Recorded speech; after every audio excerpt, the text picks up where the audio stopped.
प्रत्येक वस्तु प्रतिकूल बनती लगती है। प्रत्येक वस्तु प्रतिकूल लगती है। उक्तेन जीवन से रहितः विहीन ही निश्चय ही एषः ये सारे शरीर मृतकः शव प्रोच्यते कहे जाते हैं यथा जिस तरह। अनुवाद।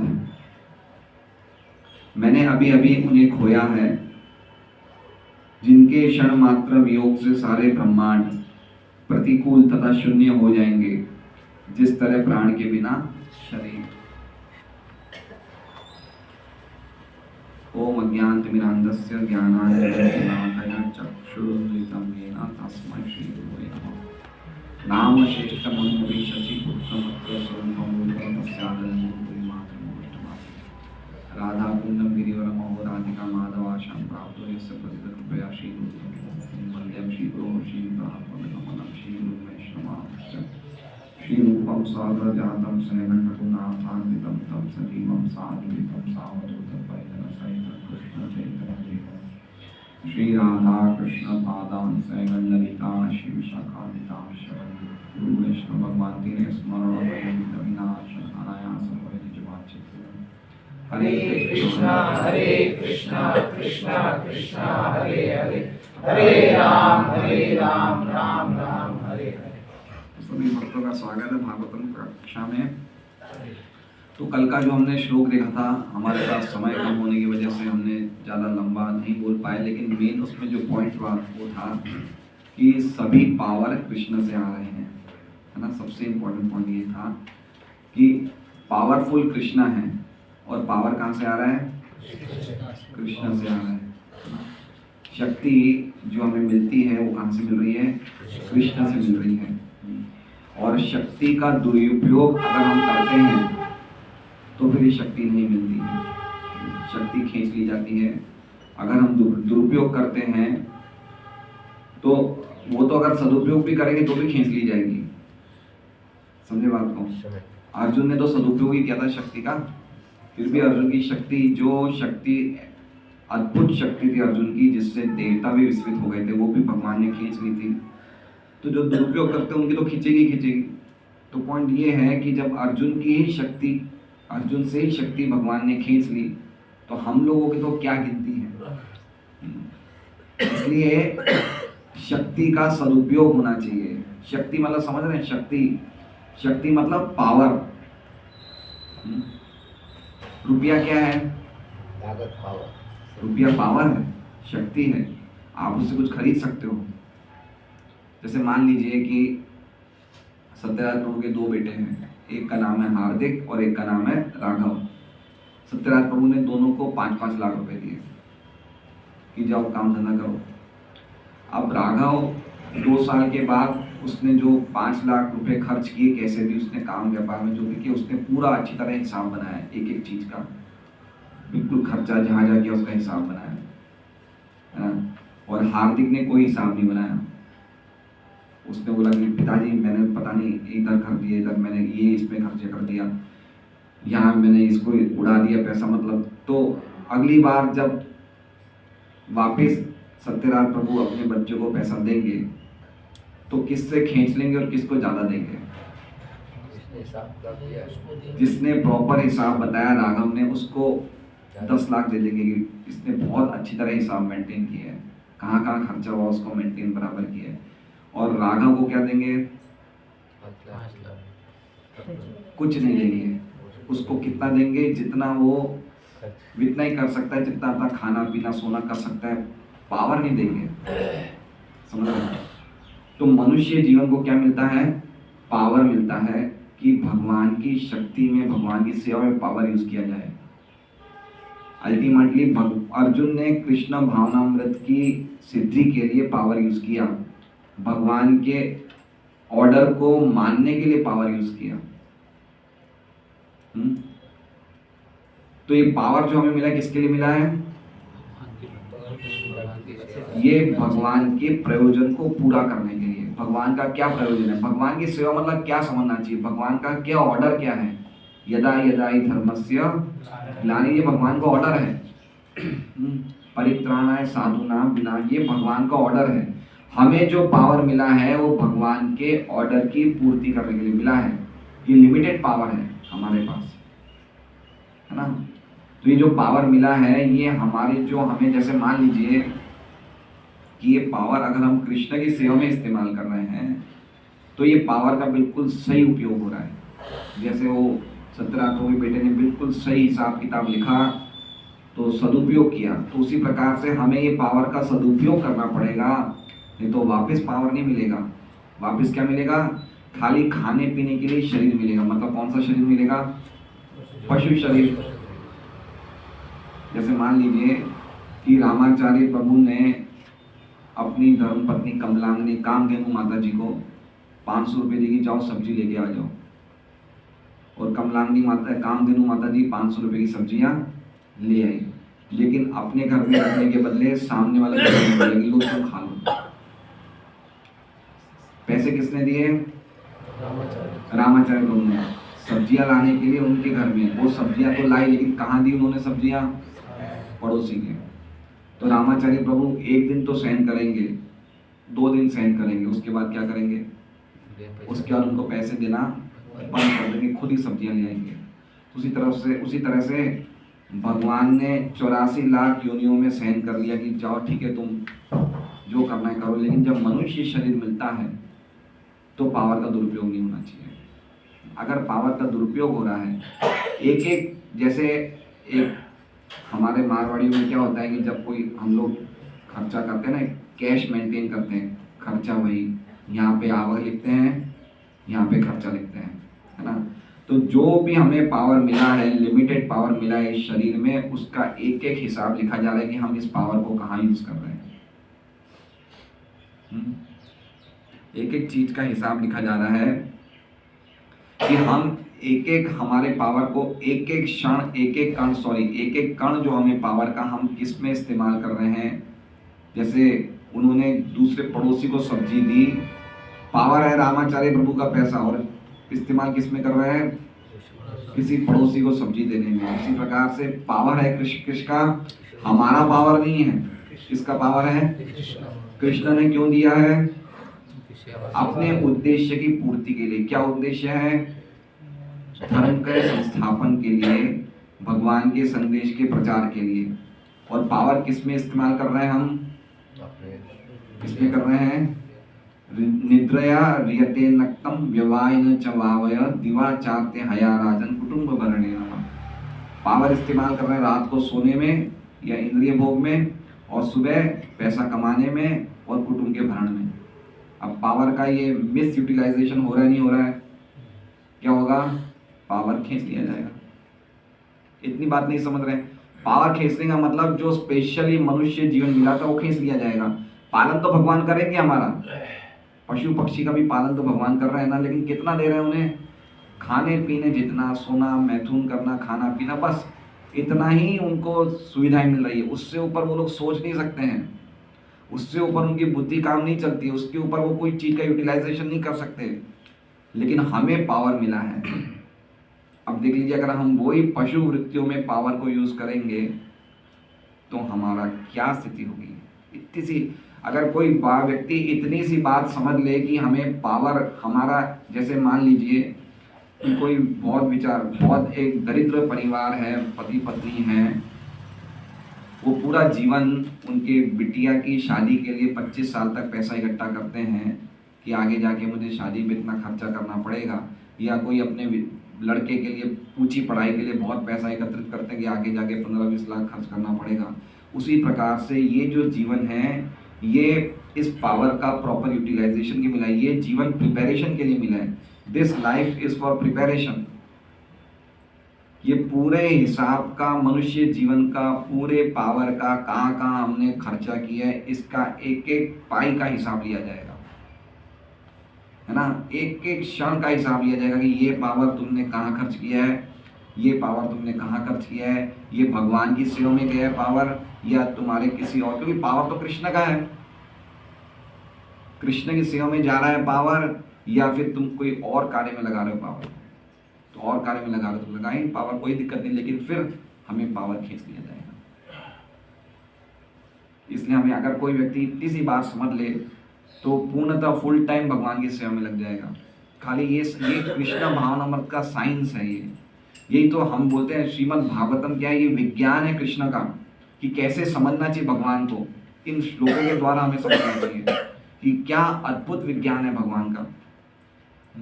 तो ये जो दवाई भागवत के रूप में हमें मिल रही है, हरिनाम के ऊपर रूप में मिल रही है, हमें सबको देनी चाहिए, क्योंकि ये दवाई से ही व्यक्ति जान सकता है कि उसकी स्थिति क्या है, भगवान की स्थिति क्या है, कैसे हम समझें, ये दवाई से जान सकता है। और ये दवाई से सचमुच उसका इलाज होगा। जैसे मान लीजिए कि हंसदू प्रभु का बेटा है और उसको कोई बीमारी हो गई है, और हंसदू प्रभु ने एक दवाई का इस्तेमाल किया जिससे उन्हें पता कि ये दवाई से बिल्कुल ये सही हो जाएगा, बिल्कुल सही हो जाएगा 100%। अब वो दवाई ले नहीं रहा है तो हंसदू प्रभु क्या करेंगे? जबरदस्ती नहीं देगा तो क्या करेंगे? उसके पैर पड़ जाएंगे कि मेरे बेटा तू ले ले मुंह में डाल ले। उसी तरह से अगर कोई भागवत या ग्रंथ ले तो हमें क्या करना चाहिए? उसके पैर पड़ जाना चाहिए, ये भागवत ले ले, ये ले ले, नहीं तो समझ नहीं पाएगा। तो अभी हम लोग सूर्य प्लाजा में एक घर पे गए थे, एक व्यक्ति था जिसका नाम था जितेंद्र। उसको कैंसर था और वो कुरुक्षेत्र में कोई कैंसर का इलाज होता है। कुरुक्षेत्र जाता है महीने में 5 दिन वहाँ पे रह के आता है। तो मैंने उसे समझाया, मैंने बोला भाई साहब आपके कैंसर है, आप ये भागवत तो लीजिए, भागवत पढ़िए। बोला नहीं मेरे पास गीता जी है, मैं पढ़ नहीं पाता हूँ। मैंने बोला आप पढ़िए तो सही भागवत, एक बार देखिए तो सही, आपका कैंसर का परमानेंटली आपका कैंसर सही हो जाएगा। तो बार बार रसोई में जाता था, अपनी वाइफ से कुछ पूछ के आता था और वापस मना कर देता था। तो हमने समझ लिया इसका पावर इसके पास नहीं है। किसके पास है? वाइफ के पास पावर है। तो मैंने बोला कि आप भाभी जी को बुलाइए। अच्छा, वो उसके पहले मैं उस व्यक्ति के मैं पैर भी छूने को तैयार, पहले भाई साहब मैं आपके पैर पड़ता हूँ, आप एक बार ले लीजिए भागवत। तो बोला नहीं। तो मैंने उसकी वाइफ को बुलाया, मैंने बोला भाभी जी ये आपके पति के लिए हम सबसे बड़ी दवाई लाए हैं, एक बार आप रखिए भागवत। तो बोले नहीं भाई साहब हम आगे कोई पढ़ नहीं पाएगा, ये 18 बुक हम क्या करेंगे रखे, आप प्लीज़ हमें फोर्स मत करिए। फिर मैं उसकी वाइफ के पैर पड़ने के लिए झुका, तो बोले भाई साहब आप क्या कर रहे हो, आप ऐसा कैसे कर सकते हो? तो मैंने हम आपको समझा रहे हैं, ले लीजिए। तो उसने ले लिया। आप समझे? तो कहने का मतलब कि ये दवाई है, ये लोगों को समझाने की कि कृष्ण भावनामृत का विज्ञान क्या है। खाली एक श्लोक, ये पावर के श्लोक से हम समझ सकते हैं कि कितना आवश्यक है कि जो शक्ति हमें मिल रही है उसका लोग अज्ञानता में कैसे इस्तेमाल कर रहे हैं। देखिए सुबह पेपर पढ़ने से लेके रात तक टीवी देखने से क्या पावर की दुरुपयोगिता हो रही है। क्यों? खाली अज्ञानता के कारण। तो अगर लोगों को पता चल जाए कि ये कुछ समय के लिए हमें लिमिटेड पावर मिला है, किसी से उधार में मिला है, इसका हमें हिसाब देना पड़ेगा पावर का, तो हम कौन व्यक्ति इस ज्ञान को लेना नहीं चाहेगा। इसलिए पॉइंट मेरा कहने का मतलब ये है कि ये जो श्लोक हैं जो अर्जुन शुरू करे हैं 5वें श्लोक से बोलने के लिए, ये सब श्लोक अर्जुन उसमें बोल रहे हैं, क्या कहते हैं, ये श्लोक सब जो बोल रहे हैं ना, ये विलाप करते करते बोल रहे हैं, हंसते हंसते नहीं बोल रहे हैं ये। इससे हमने 3 और 4 श्लोक में देखा कि कैसे अर्जुन अपने दोनों हाथों से आंसू पोंछ रहे हैं। तो ऐसा नहीं कि आंसू पहुंच गए तो आंसू बंद हो गए, आंसू बह रहे हैं और पोंछते जा रहे हैं, आंसू बह रहे हैं और पोंछते जा रहे हैं। मतलब ये जो श्लोक बोल रहे हैं ये सब विलाप करते करते बोलते, रोते रोते बोल रहे हैं। जैसे मान लीजिए कि अगर मुकुंद ये महाप्रभु कृपा प्रभु का बेटा खो जाए, है ना, और 2 दिन से स्कूल से वापस नहीं है, तो इनकी वाइफ है जानू तनया, वो महाप्रभु को क्या बोलेगी कि सुनते हो जी, जाइए ना पुलिस में रिपोर्ट लिखा लाइए। ऐसे बोलेगी या रोते रोते बोलेगी? जाते क्यों नहीं? कैसे बोलेगी? रोते रोते बोलेगी ना, कि आप जा क्यों नहीं रहो पुलिस में रिपोर्ट क्यों? तो ये श्लोक अर्जुन कैसे बोल रहे हैं? रोते रोते बोल रहे हैं। अर्जुन के सेंटिमेंट्स में जाके हमें प्रवेश करके देखना चाहिए कि वो श्लोक कैसे बोल रहे हैं। ऐसे हम समझ पाएंगे भागवत को कि किस प्रकार अर्जुन की क्या स्थिति थी, भगवान के वियोग में क्या स्थिति हो गई थी। और आज का श्लोक भी भगवान के वियोग में बता रहे हैं। जैसा मैंने कहा कि 5वां और 6ठा श्लोक भगवान के वियोग में बताएंगे कि क्या हो गया उनको, भगवान के वियोग से क्या नुकसान हुआ है। तो पिछले श्लोक में बताया कि जो उनके पास अत्यधिक पराक्रम था, जो देवताओं को भी विस्मित करने वाला था, वो अब नहीं रहा, छीन लिया गया है। और इस श्लोक में बताएंगे कि किस प्रकार भगवान के वियोग में और क्या होता है, वो बताएंगे। तो ये श्लोक की पहली लाइन जो है ना, वो आप मत पढ़िए। दूसरी लाइन का सबसे आखिरी शब्द क्या है? यथा। यथा से शुरू करिए। यथा का अर्थ क्या है? जिस प्रकार, ठीक है, जिस प्रकार। उक्तेना, उक्तेना मतलब, उक्तेना का अर्थ क्या है? जीवन से। पहला वर्ड क्या है? दूसरी लाइन का उक्तेना।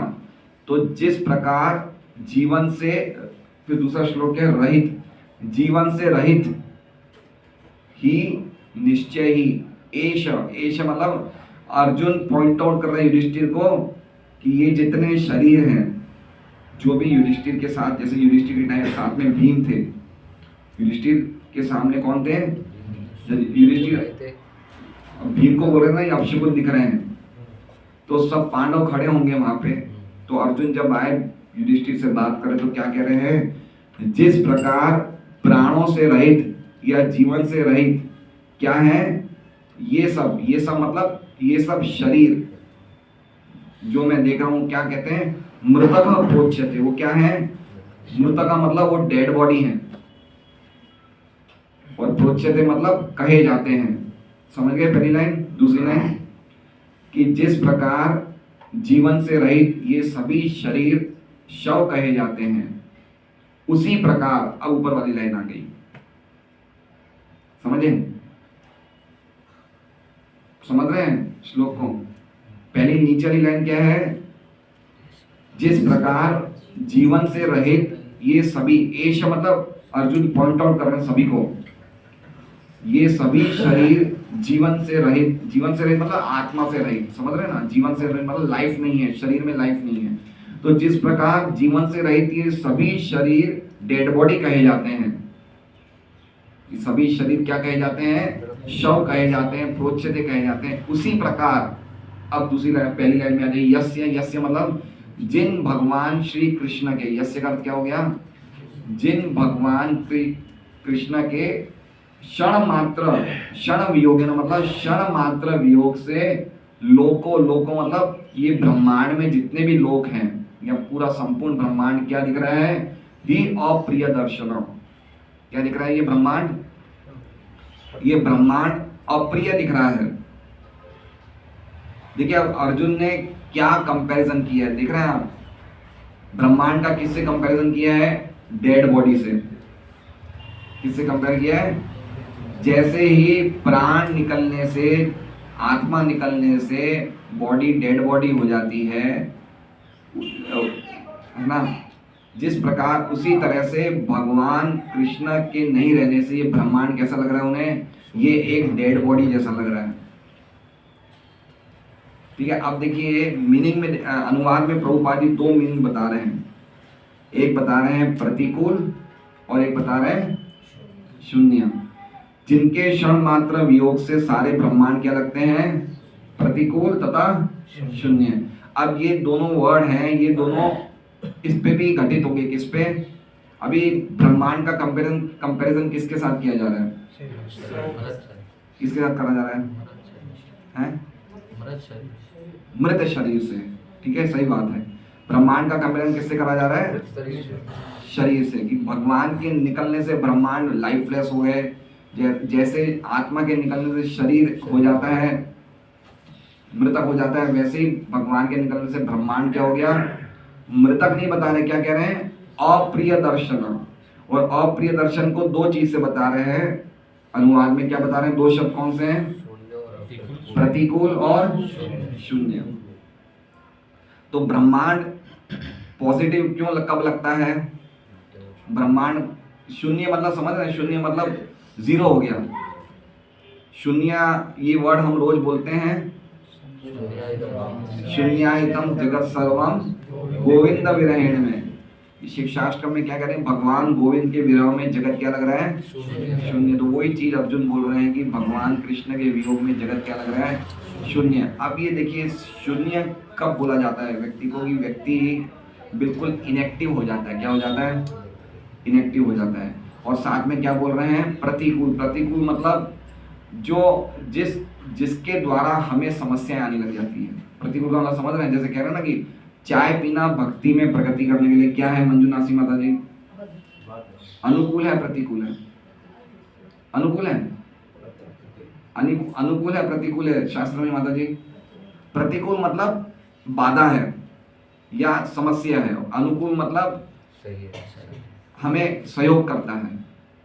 तो ब्रह्मांड कैसा लग रहा है, क्या बता रहे हैं, प्रतिकूल और शून्य। और ब्रह्मांड का कंपैरिजन किसके साथ किया था, शरीर से। तो आत्मा के जाने के बाद शरीर कैसा लगता है, प्रतिकूल और शून्य। शून्य मतलब जीरो हो गया बिना प्राण के। और प्रतिकूल मतलब, प्रतिकूल शब्द बहुत इंपॉर्टेंट है। इंग्लिश में क्या लिखा है, अनफेवरेबल। पॉइंट समझ है प्रतिकूल का अब क्या है।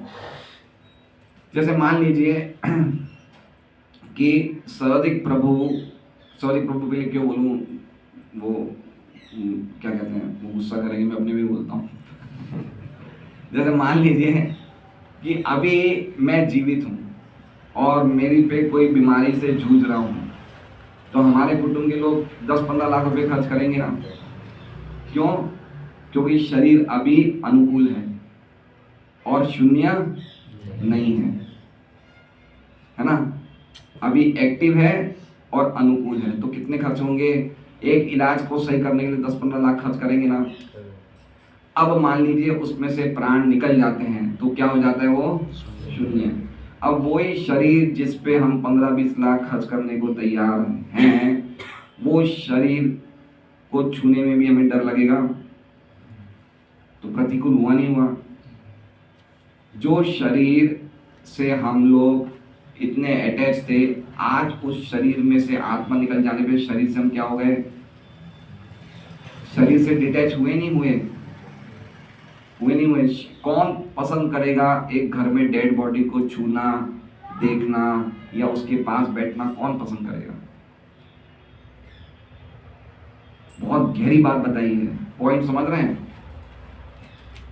अगर मैं मृत हो जाता हूँ, मेरी डेड बॉडी ड्राइंग रूम में पड़ी है, तो घर के कितने लोग उसको बार बार छुएंगे, बार बार देखेंगे और बार बार उसके पास बैठे रहेंगे। कब तक बैठे रहेंगे। सबका खाली एक ही उस टाइम पर्पस होगा कि कैसे ना कैसे जल्द से जल्दी इसको हमें अंत्येष्टि क्रिया। वो शरीर जिसके पास सब बैठते थे, वो अब इतना प्रतिकूल हो गया कि लोग उसके पास बैठना भी नहीं चाहते हैं। पॉइंट समझ रहे हैं बात को, कितनी गहरी बात है कि ऐसा प्रतिकूल हो गया कि उसको हम छूते भी नहीं है, क्योंकि अगर छूएंगे तो हम स्नान करने जाएंगे, स्नान करने के चक्कर में छूते भी नहीं है शरीर को। इसलिए काफी लोग तो अंत्येष्टि क्रिया भी जाती नहीं है, जाने के चक्कर में हमें स्नान करना पड़ेगा, खाली बैठक में बैठ के आ जाओ। सही बात है ना। तो पॉइंट समझ रहे हैं कि जो शरीर के अंदर आत्मा थी, तो इतना अनुकूल था कि उसके साथ हम बैठते थे, खाते थे, छूते थे, सोते थे, हर तरह की बातें। लेकिन आज इतना प्रतिकूल हो गया कि उसके साथ कोई सोना, खाना, बैठना चाहता भी नहीं है। तो हम देख रहे हैं क्या हम किस पे एनर्जी वेस्ट कर रहे हैं। हम इस शरीर पे वेस्ट कर रहे हैं एनर्जी, जो शरीर ऑलरेडी डेड बॉडी ही है। ऑलरेडी शरीर क्या है, ये मृतक ही है। ये तो खाली जब तक आत्मा है तब तक एक जीवन के लक्षण बता रहा है। अल्टीमेटली उसका कॉन्स्टिट्यूशन तो वो मृतक ही है, वो डेड बॉडी है शरीर। तो अर्जुन कैसे कंपैरिजन कर रहा है कि वो शरीर को कौन रखना पसंद करेगा घर में, कौन छूना पसंद करेगा डेड बॉडी को, कौन देखना पसंद करेगा। तो अर्जुन क्या बता रहा है, उसी प्रकार से इस ब्रह्मांड में कौन रहना पसंद करेगा, इस ब्रह्मांड को कौन देखना पसंद करेगा।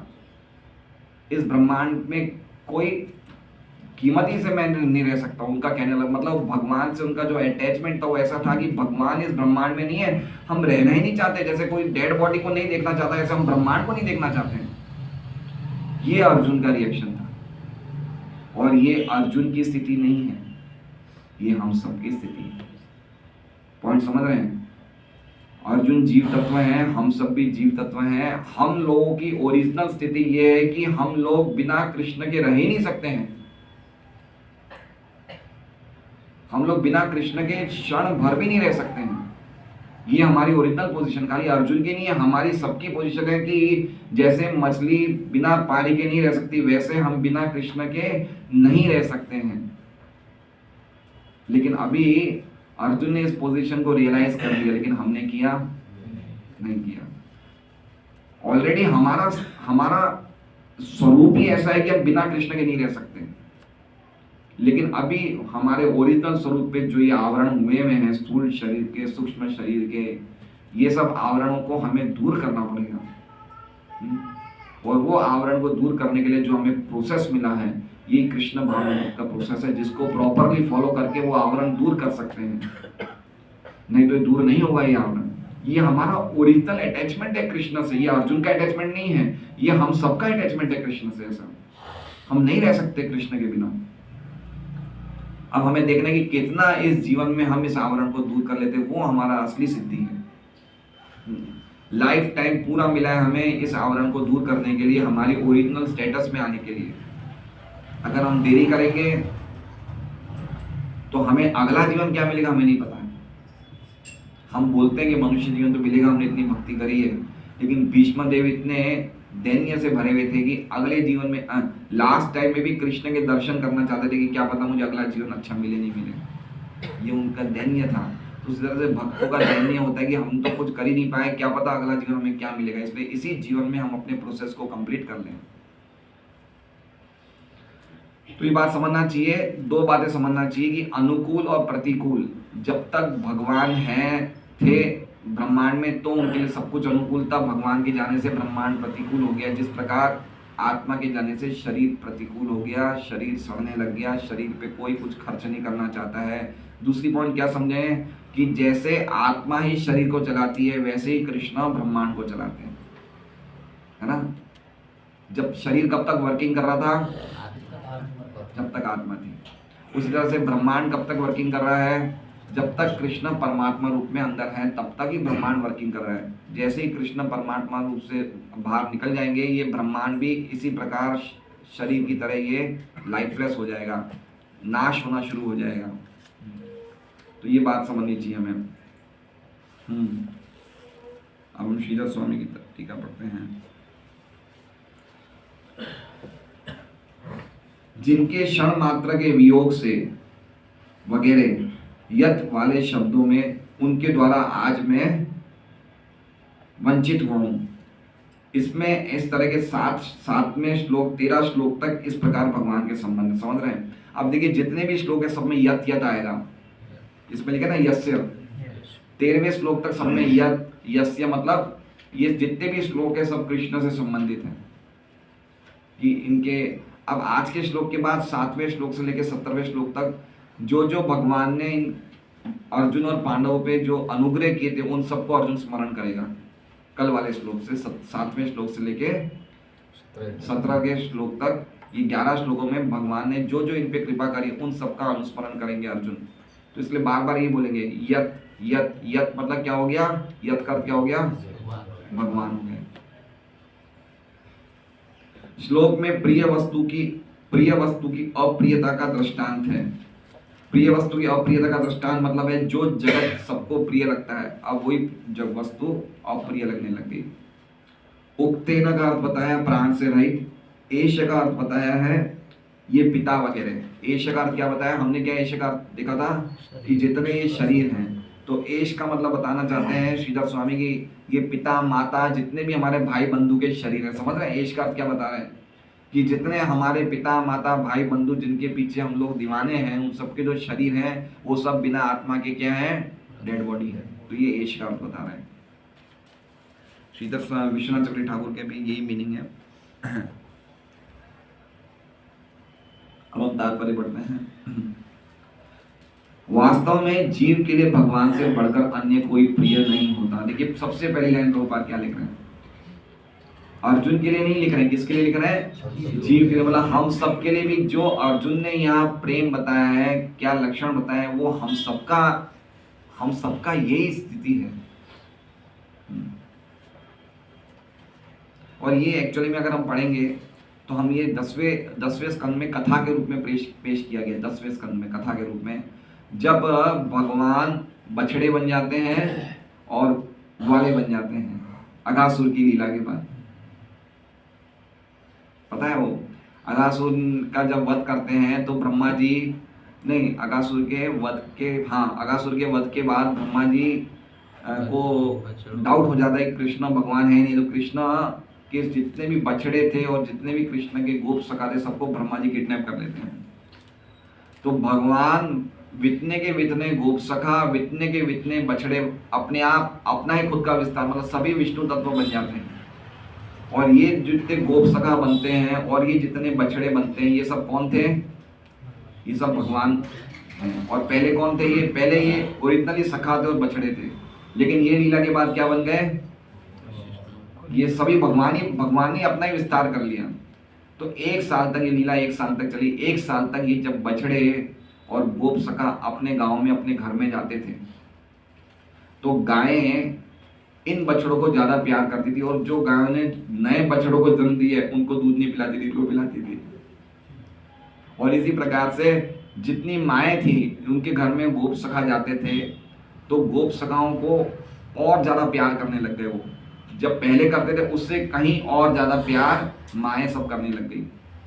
तो बलराम जी ने देखा चक्कर क्या है, पहले तो इतना प्यार करते नहीं थे, अब इतना प्यार क्यों करते हैं, क्यों, क्योंकि वो सब कौन थे, वो सब कृष्ण थे।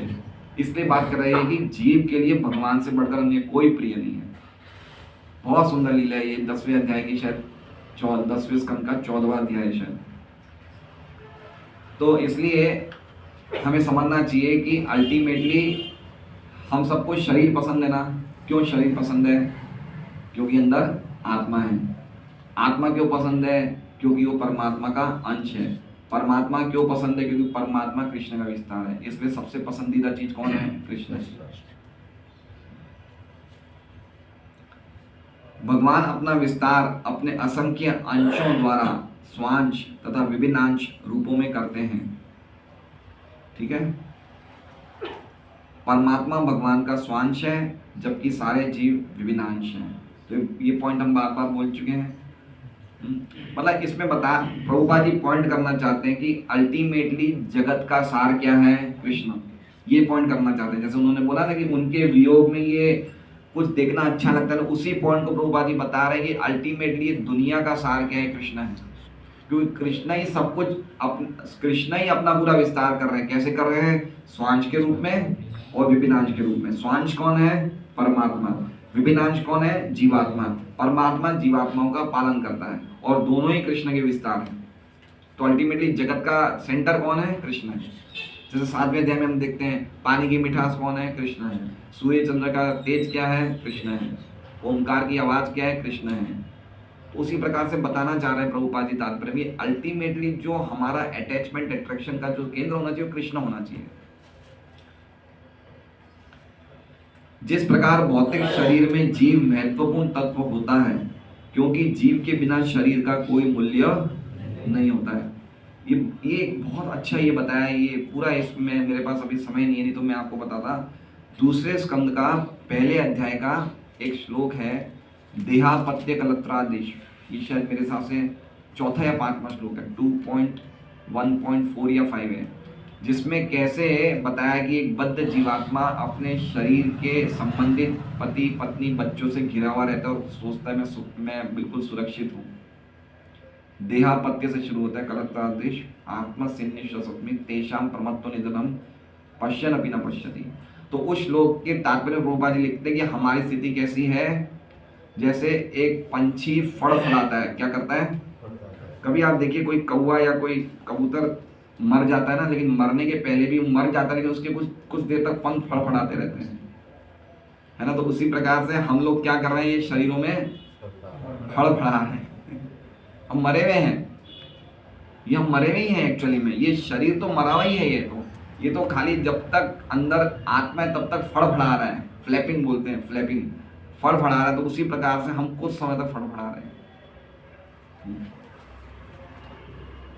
क्योंकि जीव के बिना शरीर का कोई मूल्य नहीं होता। उसी तरह परमात्मा के बिना जीव की कोई पूर्व स्थिति नहीं है। परमात्मा के बिना जीव का कोई वैल्यू नहीं है। ये बहुत इंपॉर्टेंट वर्ड है। क्यों? क्योंकि जीव का ही स्थान, जीव को ही सब कुछ परमात्मा दे रहा है। एक तरह से देखा जाए तो आत्मा और परमात्मा में अंतर चेतना का है, समझ रहे हैं? एक्चुअली में देखा जाए तो एक ही है, लेकिन अंतर क्या है? कॉन्शियसनेस का है। एक लिमिटेड कॉन्शियसनेस है, एक असीमित चेतना है ना? इसलिए दो हो जाते हैं, तो वो तो रह ही नहीं सकते, एक दूसरे के बिना रह ही नहीं सकते हैं। अचिंत्य भेदाभेद तत्व। तो जीव बिना परमात्मा के, आत्मा बिना परमात्मा के रह ही नहीं सकती है। वो दो अलग अलग चीजें, अलग अलग है किस हिसाब से? चेतना के हिसाब से, या क्या कहते हैं, परिमाण के, क्वांटिटी के हिसाब से। अल्टीमेटली क्वालिटी तो एक ही है। अभी मान लीजिए समुद्र है, समुद्र में बूंदें कहाँ रहती है? समुद्र में, है ना? अब समुद्र की बूंद को आप निकालो तो वो बूंद में वही स्वाद आएगा जो समुद्र के पानी में है। तो अल्टीमेटली है तो एक ही, लेकिन वो समुद्र की बूंद है, वो समुद्र है। तो उसी प्रकार से हमारी स्थिति भी भगवान के साथ ऐसी है। हम ना तो हम पूरी तरह से अलग हैं, ना ही पूरी तरह से एक हैं। कंप्लीटली अलग भी नहीं है हम, क्योंकि भगवान के अंश हैं, और कंप्लीटली एक भी नहीं है, क्योंकि चेतना में अंतर है। हमें खाली इतना पता है कि हमारे शरीर में क्या हो रहा है, परमात्मा को सबके शरीरों में क्या हो रहा है सबका पता है। तो अलग हुए नहीं हुए, है ना? मंजुनासी माता जी ने कल क्या खाया, 10 साल पहले क्या खाया, 25 साल पहले क्या खाया, वो इनको याद नहीं है, लेकिन किनको याद है? परमात्मा को। तो फर्क हुआ नहीं हुआ? और एक तरह से देखा जाए तो अंश के हिसाब से एक ही है, उनका ही अंश है। तो पॉइंट बहुत ही समझने जैसा कि जीव का कोई सत्ता नहीं है बिना भगवान के। तो अल्टीमेटली उसका काम ही है भगवान से सेवा के द्वारा ही जुड़ा हुआ रहेगा वो। तो सेवा उसका इटर्नल ऑक्यूपेशन हो गया। इसी प्रकार ब्रह्म या परमात्मा को, जैसे आप बता रहे हैं कि जीव की स्थिति परमात्मा के बिना नहीं है, उसी प्रकार देखिए पहले क्या बताया, सबसे पहले क्या बताया, शरीर की स्थिति जीव के बिना नहीं है। देखा क्या लिखा हुआ है? देखिए, क्योंकि जीव के बिना शरीर का कोई मूल्य नहीं होता है। ये पहले पॉइंट को समझिए, बहुत ही इंपॉर्टेंट श्लोक है। पहले पॉइंट को समझाया जा रहा है। कौन सा पॉइंट? वास्तव में जीव के लिए भगवान से बढ़कर अन्य कोई प्रिय नहीं होता। उसी चीज को आप समझा रहे हैं प्रभुपाद स्टेप बाय स्टेप। सबसे पहले क्या बोल रहे हैं कि जीव के बिना शरीर का कोई मूल्य नहीं है, पहली बात समझी। अब क्या कह रहे हैं वो, कि उसी प्रकार जीव की परमात्मा के बिना कोई मूल्य नहीं है, लिखा है। उसी तरह परमात्मा के बिना जीव की कोई पूर्व स्थिति नहीं है। अब आगे क्या कह रहे हैं, इसी प्रकार ब्रह्म या परमात्मा को भगवान कृष्ण के बिना कोई उनका इंडिपेंडेंस नहीं है। प्रवेशाधिकार मतलब ब्रह्म मतलब विश्व सर्वव्यापी जो निर्विशेष ब्रह्म है, और परमात्मा वो भी किस पे डिपेंडेंट है? वो भी कृष्ण पे डिपेंडेंट है, वो स्वतंत्र नहीं है। और ये प्रभुपाद जी कह रहे हैं कि उनका कोई वास्तविक आधार नहीं है। इसकी विशद व्याख्या भगवद गीता में की गई है। अब गीता जी में बात आ गई, क्या आ गई, कि ब्रह्म और परमात्मा ये भी कृष्ण पे आधार है। इनका लिखा है वास्तविक आधार, मतलब इनका स्वतंत्र आधार नहीं है, ये भी किस पे आधार है? कृष्ण में। जैसे गीता प्रेस में लिखा रहता है ओम श्री परमात्मा ने नमः, वो परमात्मा को सुपर मानते हैं, ठीक है। कोई लोग ब्रह्म को सुपर मानते हैं, जैसे ब्रह्म ज्योति वाले हैं, निर्विशेष वाले को क्या बोलते हैं, सब कुछ है वो ब्रह्म है। अब प्रभुपाद जी क्या कह रहे हैं कि ये जो ब्रह्म को सुपर मानते हैं, जो परमात्मा को सुपर मानते हैं, लेकिन ब्रह्म और परमात्मा भी किस पे आधार है? कृष्ण पे। कहाँ लिखा है? गीता में। अब गीता में ढूंढो आप कहाँ लिखा है। आज के लिए परीक्षा, कल ढूंढ के लाओ। लाएंगे? ढूंढ के बता दूं? लाएंगे? हैं रामचंद्र जी, होमवर्क दे। चलिए ठीक है, होमवर्क हैं। 4 दिन में तो हम भूल ही जाएंगे। एक तो चलो इन्होंने आंसर बता दिया, एक तो बता दिया इन्होंने। ब्रह्म का आंसर बता दिया, निर्विशेष ब्रह्म का आंसर बता दिया। ब्रह्मणो ही प्रतिष्ठायाम अमृतस्य व्यस्य च, 14वें अध्याय का आखिरी श्लोक, कि जो निर्विशेष ब्रह्म है उसका आधार मैं ही हूं। 14वें अध्याय का आखिरी श्लोक। अब परमात्मा का बताना है भाई, परमात्मा का बता दो। होमवर्क, चलो होमवर्क। ये सब एक दूसरे से परस्पर सम्मत हैं या अन्योन्याश्रित है, अतः अंततः भगवान ही आश्रय तत्व है, अतएव हर एक वस्तु के लिए जीवन स्वरूप है। ठीक है, जीवन स्वरूप का पहली वाली लाइन का पूरा आंसर बता दिया। ये जितने भी ये सब अन्योन्य आश्रित है, शरीर, जीव, परमात्मा, ब्रह्म, ये सब एक दूसरे पे आश्रित हैं, लेकिन अंततः भगवान ही सबके आश्रय देने वाले हैं। इसलिए जो भागवतम में जो 10 सब्जेक्ट मैटर हैं, उसमें सबसे आखिरी सब्जेक्ट मैटर है आश्रय, और वो कौन है? वो कृष्ण है। बाकी जितने भी वो सब कौन है? वो आश्रित हैं। 9वें स्कंद तक जिनकी भी चर्चा करी वो कौन है? वो सब आश्रित हैं। और 10वें स्कंद में किसकी चर्चा है? आश्रय की। सबको आश्रय देने वाले कृष्ण। अतएव हर एक वस्तु के लिए कृष्ण ही जीवन स्वरूप है। हरे कृष्णा। श्रीमद् भागवतम की जय। 8 मिनट्स लेट, 8 मिनट लेट है। तो आप लोग